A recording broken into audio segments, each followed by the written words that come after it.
Hey, it's Ben with The Entrepreneur's Edge, and we're here to talk about where we came from, where we're going, and how we got to where we are. So I'd say I was about 15 years old, maybe a little younger. I started dabbling a little bit in eBay, and this was back in the money order era where you had to mail your payment when you were a seller and a buyer. I think my account was under my dad's name, 15-year-olds, 14-year-olds having eBay accounts. Kind of had what you'd call a yard sale, just kind of a little bit of everything. Didn't understand anything about eBay, just throwing it up there, and honestly back then I don't think eBay understood anything about eBay. I start working for a guy. Now, mind you, I haven't touched eBay in, 10 years or so. So he had a tiny little shop. He had a nice SKU system. He had a category where everything belonged. It was pre-packaged. He had his own perfect, unique system. And what caught my eye right off the gate, he was making $125,000 a year, and the guy literally worked 1 to 2 hours a day. So right then and there, I'm like, whoa.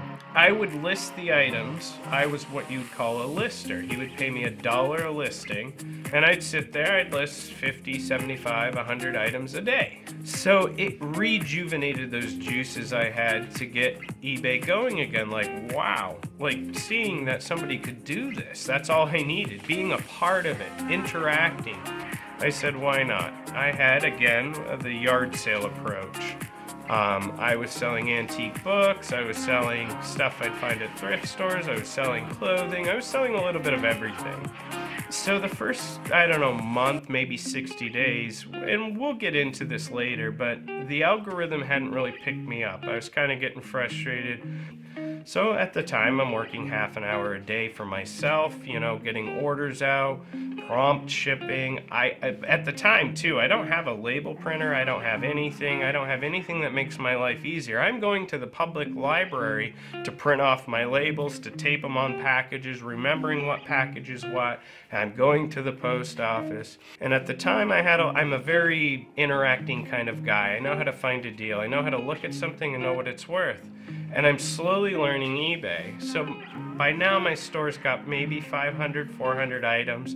I'm making consistently, maybe still right at that consistency level of $300 a week, $400 a week. Hadn't really taken off, taken off.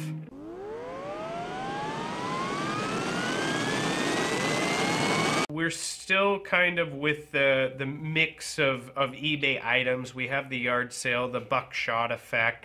We're just seeing what sticks. And I would always come back from the junkyard with at least one chainsaw. So mind you, how do you find things, source things? This is how I really took off. I still was going to the junkyard, I was picking through piles of broken carburetors. I was taking parts off furnaces. I sold furnace parts. I sold a little bit of everything in my store. And what I really want you to understand, guys, that wasn't the right way of doing it. So I picked up on one thing would always sell. Now, what was that one thing? Chainsaws. I would have a high ROI on my chainsaws. I would pay $10 for something like this. Actually, yesterday I bought this for $16, and I would bring it home and I would sell it for $100, $150, $200. So I started looking for groups of chainsaws on Facebook, Craigslist. Turns out there was a huge 1,000 chainsaw listing for sale on Craigslist. Huge. The guy had a couple of pictures, very mysterious, the gold mine, but it was $8,000. So we go, I find the guy's number, I talked to a few people who knew him, and he had this huge chainsaw collection that he inherited. He wasn't really a chainsaw kind of guy. I know a little bit about chainsaws. I grew up in Maine. It's the logging capital of the world. It's what we do. We burn firewood. We cut trees down. But that's where my knowledge ends. This guy had chainsaws from the 40s. This guy had chainsaws that were first ever made. This guy had chainsaws that were made in a museum. I don't know anything about this. I got done building the house. We don't have a ton of money. Where am I gonna get that? So huge thanks to my youngest sister. She lent me $8,000.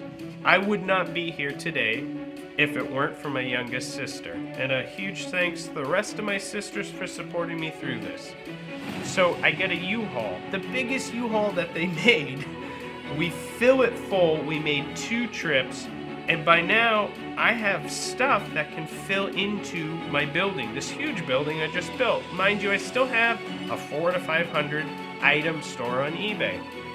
So we have all these chainsaws, right? We just got them back to my house. It's the middle of winter. I'm really excited. Actually, I don't think I slept at all that day.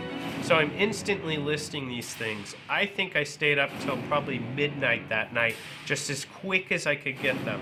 So there's a few things that happened right then and there. So all of a sudden I stopped with the clothes, I stopped retail arbitrage, I stopped grabbing random stuff and putting it in my eBay store. That night I got a bigger subscription of eBay store. I stopped putting random boiler parts and anything I could in my eBay store, and all I fed my eBay store was one category, and that's chainsaws. So all I fed my eBay store was one category, folks. This is really important for you to understand. You cannot switch categories with an algorithm, and we'll get into that in another video. Some of these things we were selling as soon as they would list on eBay. Now I have the full algorithm's attention. We hit actually $28,000 1 week. Finally, we had all this financial freedom. Finally, we had all this stuff. Finally, we were paying 2 full-time employees. I had one guy just packaging. That's all he did for me. 40 to 50 hours a week was just packaging. COVID really exploded things. People were sitting at home. That did push my business a little bit, but I think hard work, ambition, and staying in one category can push your business to where it can be today.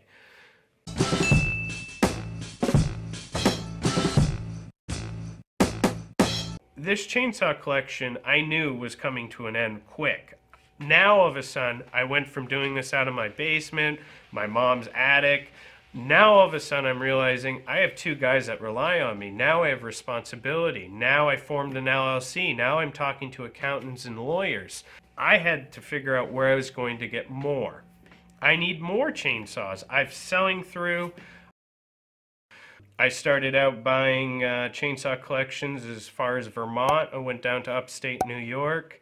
We went everywhere to buy chainsaw collections, up to Presque Isle. I hounded the state of Maine. I even started looking into buying chainsaw collections in Washington and in Nevada and seeing if I could get them on an airplane and cargo.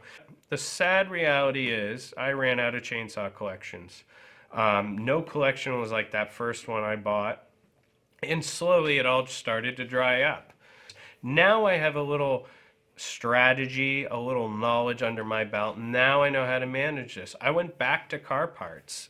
Car parts and relationships with junkyards. Instead of bringing home any random thing I find at the junkyard, I'm specifically going to do car parts. Now I will say that there was something that happened a little bit, and you might experience this too, or maybe you can avoid it because I'm talking to you about it. But going from chainsaws, and I was the #1 seller in the United States for chainsaws. For vintage chainsaws, modern day chainsaws, I was the #1 seller out of 40,000 sellers. And how can I hone this out to be a forever item? There's some categories like selling rare vintage chainsaws, modern day chainsaws.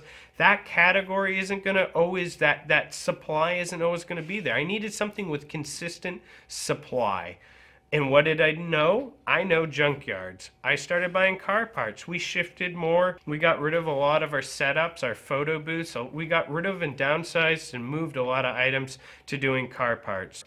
So an industry that you're always going to have a constant supply in, that's a great industry to be in. Clothes, great industry to be in. Shoes, great industry to be in. Think of something that you can always get more of. I buy car parts, but you want to work side by side with other people who feed your inventory. So at the time, Christian Howe with Daddy and Daughters Recycling in Troy, Maine was just starting out. That's a true rags to riches story, folks, and you should see the other video where we talk about Christian Howe with Daddy and Daughters Recycling. Now our supply's through the roof. We're selling, we're getting bigger. We're up to 3,000 now. We're up to 4,000 in our store. Our sell-through rate is really high, and it's a struggle to keep inventory in a store. People think that's a bad problem. That's not a bad problem. That's a great problem.